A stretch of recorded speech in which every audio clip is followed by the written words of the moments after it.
How you going out there, everyone? Daniel from Stewart's Racing. Today we're going to do a little bit of work on the Vic 3 car, and Shane will probably copy what I'm doing on his.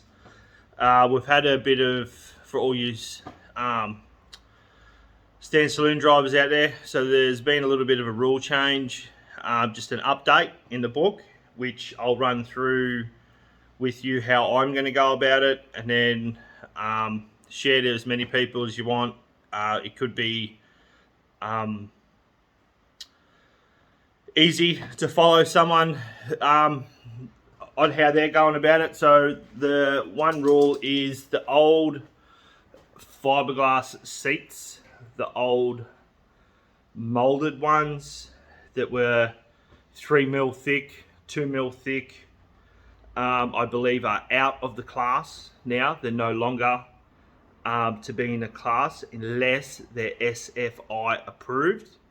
Mine and Shane's seats, they're both FIA, so they more than comply, and most of the people that are getting these containment seats, they're all FIA as well, so we're good there. So old fiberglass seats that were built, you know, in the 90s, I believe, are no more. That's the only real thing you need to know. Apart with your tail shaft loops must have, I believe it's 40mm wide, 3mm thick, flat steel plate on top of your tunnel. So if your tail shaft comes out, it pulls through, it doesn't pull straight through the floor. So I'm going to run through how I'm going to go with mine. I haven't touched it. You can see that mine is sitting there. I've cut the plate. I am, just gonna, I've got two, because I went, as I've shown you, I went with the one-piece tail shaft, so I only have to do two. Bit of a bummer for you blokes that have got two-piece tail shafts. You will need, you'll need four. It is what it is in the book. If you have a two-piece tail shaft, you need 4 tail shaft loops, so you will need 4 of these brackets. It's just is what it is. So I'll give you a run through. I think the way I'm going to do it, it's going to be pretty easy. Everyone's got tent pegs. I'll show you what I mean by tent pegs, because they have to be securely, the wire has to stop it from falling off either side of the plate, so they have to be secured some way. So I'm just going to put like a triangle angle and slide the cable through it, or chain, either. Mine's already all painted, which is a bit of a bummer, and it's all 2-pack, so that's why I'm going to, what you could do with chain is just tack weld the chain to the plate itself, which would stop it from sliding off. If you run chain, I don't run chain, I run cable. But anyway, stay tuned. If you like what you see, show me the love, like that, but hit that subscribe button down below, share, like, and let's get this done. Just a little bit of a headsy uppy for the upcoming season, which is just about to kick off. Woohoo!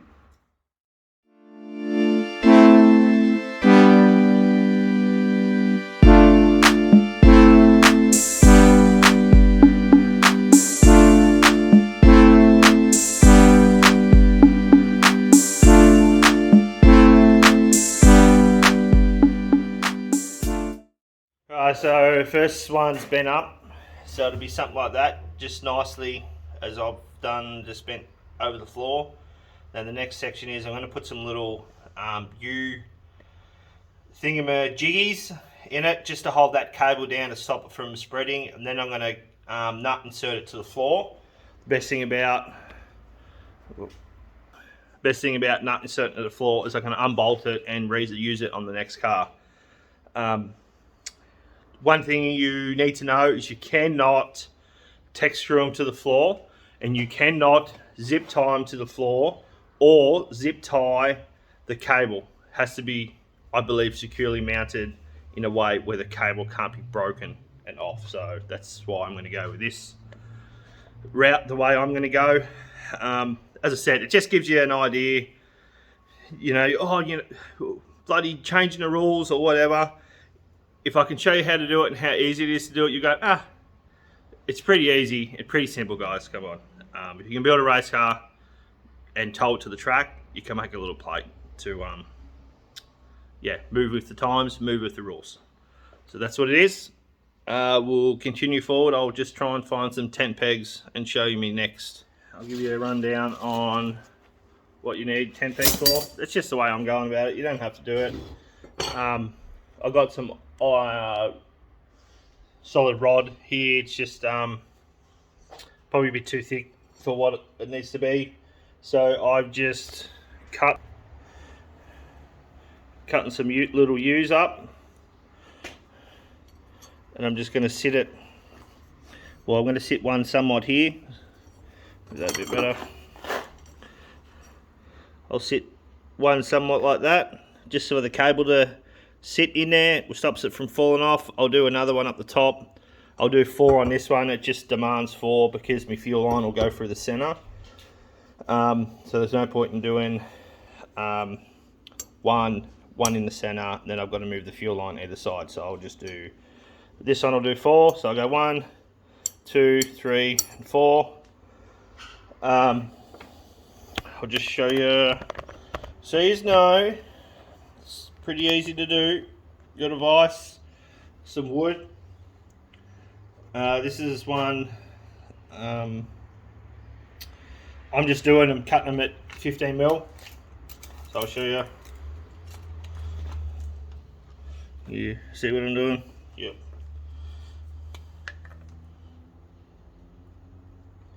You can also, which I just sort of thought of, I've got some chain. Could even do the same thing. Give you a run through with that. Even something like this, it'd be pretty easy. I reckon if I cut that in the middle, it'd be perfect links either side. I didn't think of it, I just thought of it then. So if you got some chain, you can do the same thing. As I said, if you run cable, if you run chain as your tar shaft loops, I would just weld it to the chain itself, which is pretty easy. Just unbolt your chain that you've got, take it out of the cut, mark it where it goes through the floor. So mark it either end where it goes through the floor, then put your plate under it, outside, tack it to it, and then when you put it back through, you've marked it, so it should go back in its right spot anyway.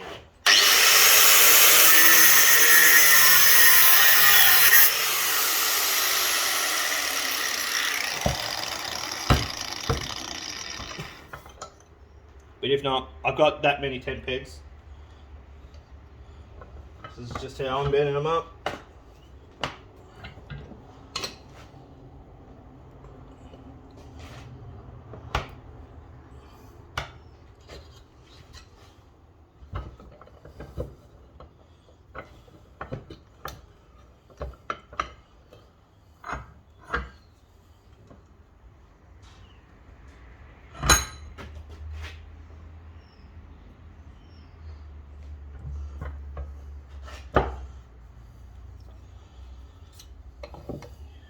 Whatnot.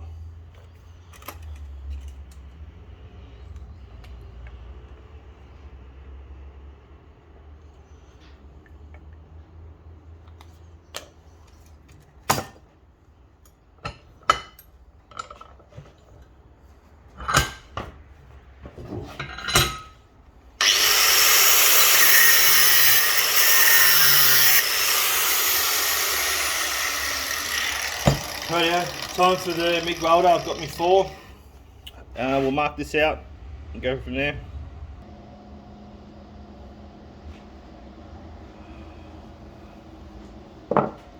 Alright, so somewhat back. We are looking for a tape measure.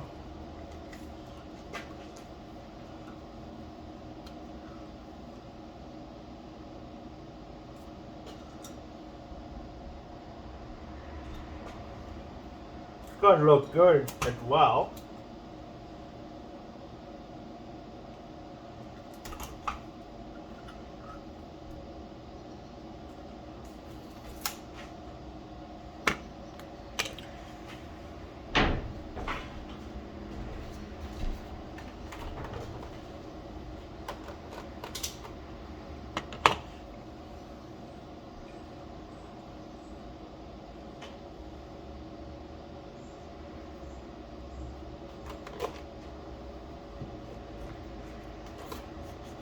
watch your eyes.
This one here was the first one I cut. It might be a bit too short, so I'm going to lift him up a touch.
That's it. It's one and done.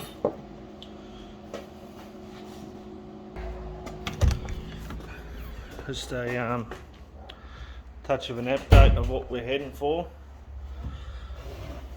So obviously you can put that together, what we're doing, the holes. Yeah, the wire's going to slip through there and cannot jump out, and we'll only pull that bracket through.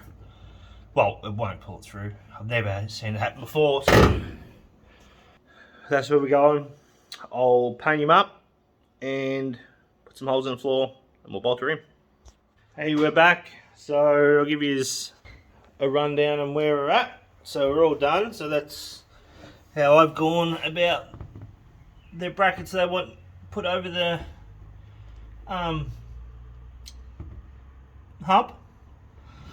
So just one, as I said, I only run two because I run a one-piece tail shaft. So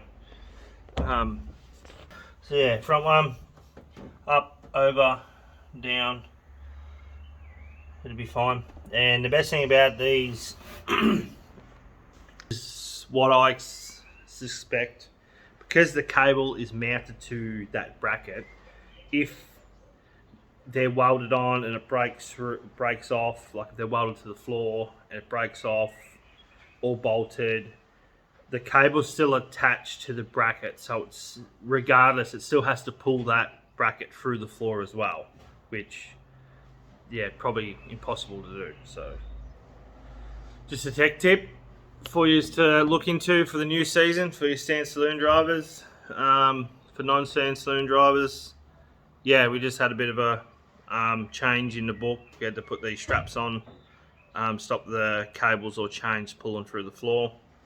So that's what they're after. That's what we did. Alright guys, update on the engine should be done Friday, and I'm just about to call up the sticker man for my stickers, so hopefully this isn't too long. I might put it on the end of this, of the reveal on what it's going to look like. If not, enjoy, and yeah, see you at the races soon or out and about. See ya.